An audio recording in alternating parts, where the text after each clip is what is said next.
प्रखर प्रज्ञा सजल श्रद्धा चैनल में आप सभी श्रोताओं का स्वागत है। सभी को प्रणाम। परम पूज्य गुरुदेव एवं परम वंदनीय माता जी के चरणों में कोटि कोटि नमन वंदन करते हुए हमारा आज का विषय प्रारंभ करते हैं।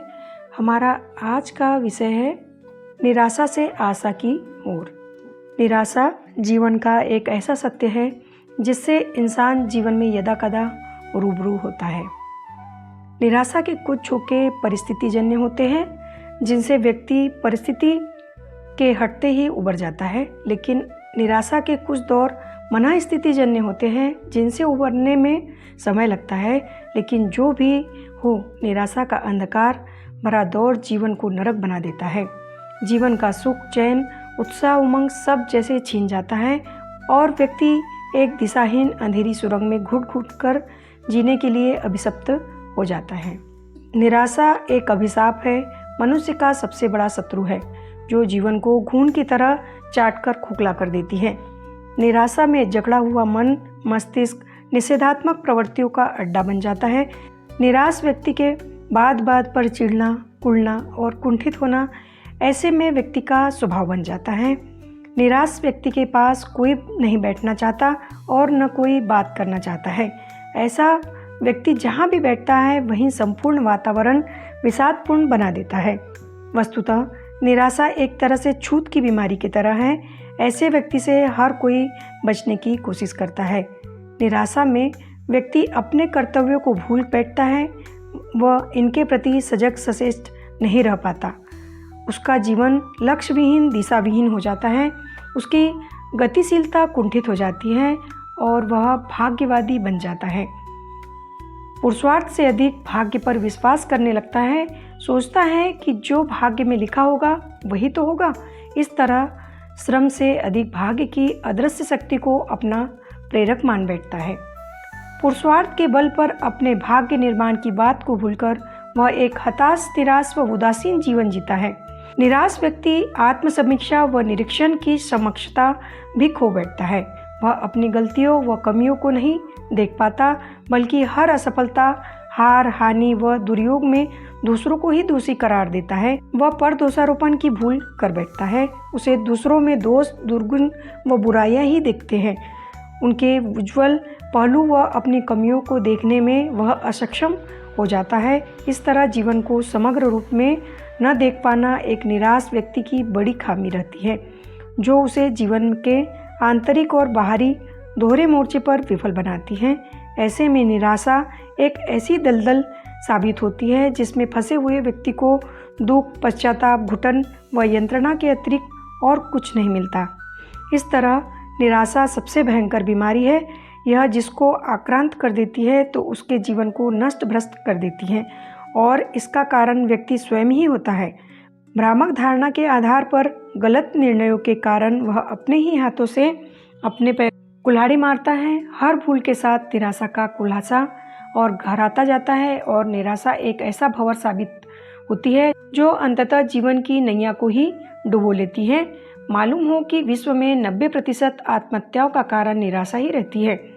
निराशा कई कारणों से पनप सकती है। शरीर की रुग्ण अवस्था इसका एक कारण हो सकती है। शरीर में रोगों के कारण मानसिक शिथिलता आ जाती है। प्रायः किसी असाध्य रोग के कारण भी यह स्थिति बनती है। अतीत की गलतियां, अपमान, हानि, पीड़ा का चिंतन आदि भी निराशा को निमंत्रण देती हैं। अपने विचारों को कार्य रूप में परिणत न कर पाना भी निराशा को जन्म देता है। किसी ने सही ही कहा है कि क्रिया में परिणत न होने वाले विचार रोग बन जाते हैं जो आगे चलकर व्यक्ति को निराशा से घेर देते हैं। निराशा व्यक्ति की सारी शक्तियों को कुंद कर देती है।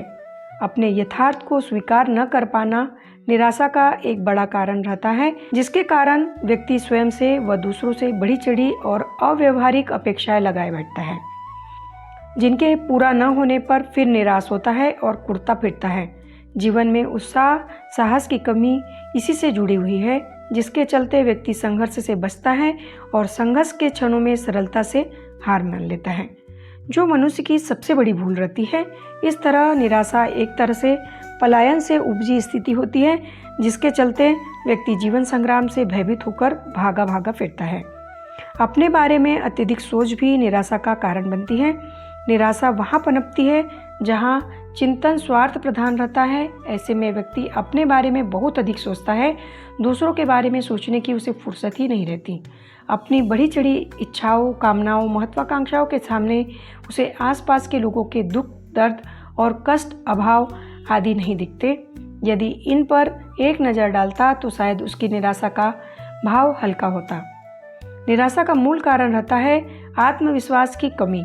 आत्मविश्वास के अभाव में व्यक्ति जीवन में वह साहसिक पहल नहीं कर पाता जो उसे मनचाही सफलता दिला सके। कहना न होगा कि निराशा का जन्म अधिकतर असफलताओं से हुआ करता है। इस कारण व्यक्ति हिम्मत हार बैठता है। साहस के हारते ही निर्णय शक्ति समाप्त हो जाती है। मन में शंका और भय पैदा होते हैं।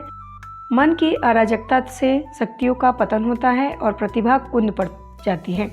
ईश्वर पर विश्वास का अभाव भी निराशा का कारण बनता है। निराश व्यक्ति ईश्वर पर विश्वास नहीं कर पाता, इसीलिए नास्तिक बन जाता है।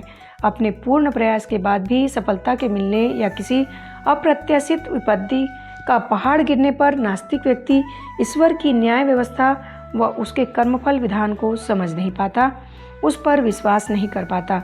इस तरह ईश्वर से भिन्नता निराशा का कारण बनती है। कुल मिलाकर निराशा जीवन का बड़ा अवरोध, उलझन व समस्या है। एक अभिशाप है जो हमारे पुरुषार्थ को पंगु बना देती है। यह एक तरह का पाप है, अपराध है, जो व्यक्ति के आत्मिक उत्कर्ष व भौतिक प्रगति को निष्फल बना देती है। वह उसके प्रयत्न में जड़ता की जंग लगा देती है। अतः प्रगति के इस भयानक दुश्मन को दूर करने के लिए हमें सदैव प्रयत्नशील रहना चाहिए, क्योंकि जीवन एक साहसपूर्ण अभियान है। इसमें आगे बढ़ने के लिए हृदय में उत्साह का बल और प्रयास में निरंतरता का होना आवश्यक होता है। व्यक्ति किस प्रकार उत्साही बने, उसमें सदैव आशा का संचार होता रहे, यह एक महत्वपूर्ण प्रश्न है। इसके लिए सबसे पहले अपना यथार्थ मूल्यांकन अभिष्ट है, फिर छोटे छोटे कदम उठाए जाए। उसके साथ छोटी छोटी सफलताएं विश्वास को पुष्ट करती जाएगी। अपने पुरुषार्थ के साथ ईश्वर के विधान पर पूरा विश्वास करें। इसमें कहीं भी अन्याय जैसी कोई बात नहीं है। इसमें देर हो सकती है पर अंधेर नहीं। इस तरह अपना श्रेष्ठतम प्रयास पुरुषार्थ करते रहे, वह शेष ईश्वर पर छोड़ दे। जो भी होगा वह श्रेष्ठतम ही होगा, इसके प्रति आश्वस्त रहे। आशा है हमारे आज के ऑडियो से आपको प्रेरणा और प्रकाश मिलेगी। हमारा आज का विषय यहीं समाप्त होता है। अगर आपको हमारा ऑडियो अच्छा लगा हो तो लाइक और कमेंट करें तथा अपनों से शेयर कीजिए, ताकि परम पूज्य गुरुदेव पंडित श्री राम शर्मा आचार्य जी के विचारों को जन जन तक पहुंचाने में आप भी अपनी भूमिका दे सकें।